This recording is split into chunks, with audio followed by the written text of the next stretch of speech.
Bonjour. Dans cette vidéo, on va regarder un exemple d'utiliser une régression logarithmique pour modéliser les données.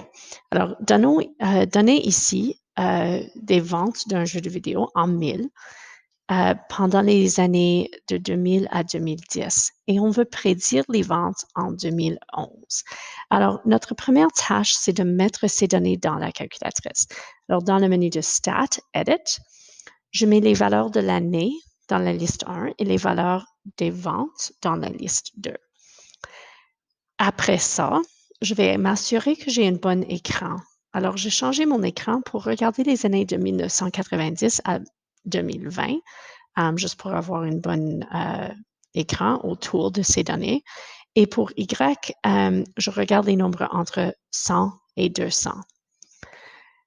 Dans euh, Dans mon éditeur d'équations, je dois aussi assurer que plot 1, c'est choisi. Et maintenant, je peux regarder le nuage de points. Alors, ça, c'est ce qu'on voit. Cette forme, c'est peut-être une forme logarithmique. On ne sait jamais avant de faire la régression, mais ça prend un peu la forme d'une courbe logarithmique. Alors, je vais faire une régression logarithmique. Je retourne au menu de Stat, mais cette fois-ci pour les calculs. Et je descends pour trouver la régression logarithmique. C'est ln-reg. Alors, on va faire une régression du logarithme à base E. Ça, c'est toujours ce qu'il faut faire. C'est juste à côté de la régression exponentielle parce que les deux sont reliés. Alors, je choisis ln-reg. Et si j'ai ce wizard ici, les x viennent de L1, les y viennent de L2, ça c'est par défaut. Alors, vous n'avez pas besoin de changer. Et pour l'équation de régression, je veux mettre y1. So, alpha trace, je choisis y1. Après ça, je peux calculer. Ça me donne que l'équation, c'est à peu près y égale négatif 33 803 plus b, qui est 4467 quand j'arrondis,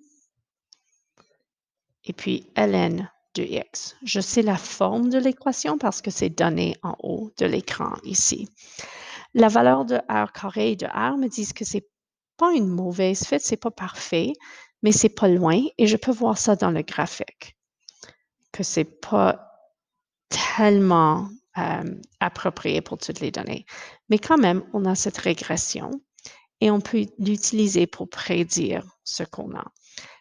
Pour la prédiction, j'utilise mon graphique et je vais utiliser une valeur de x de 2011. Pour pouvoir utiliser cette équation, je vais désactiver le nuage de points parce que c'est un peu de confusion quand j'essaie de faire des calculs dans l'équation. Alors, je vais utiliser trace et j'entre une valeur de 2011 pour l'année. Oups, pas 0.0, 2011. Et ça me donne une valeur approximative de 172. So, si x égale 2011, y est à peu près 172, mais n'oubliez pas que ça c'est en 1000. So, on prédit vendre à peu près 162 000 de ce jeu. Il faut vraiment faire attention avec ces prédictions parce qu'on voit que quand je remets le nuage de points, que ce n'est pas vraiment une fit parfait à la courbe, que fort probablement ma prédiction est trop haute, que la courbe commence à diminuer d'une manière que je ne vois pas dans l'équation.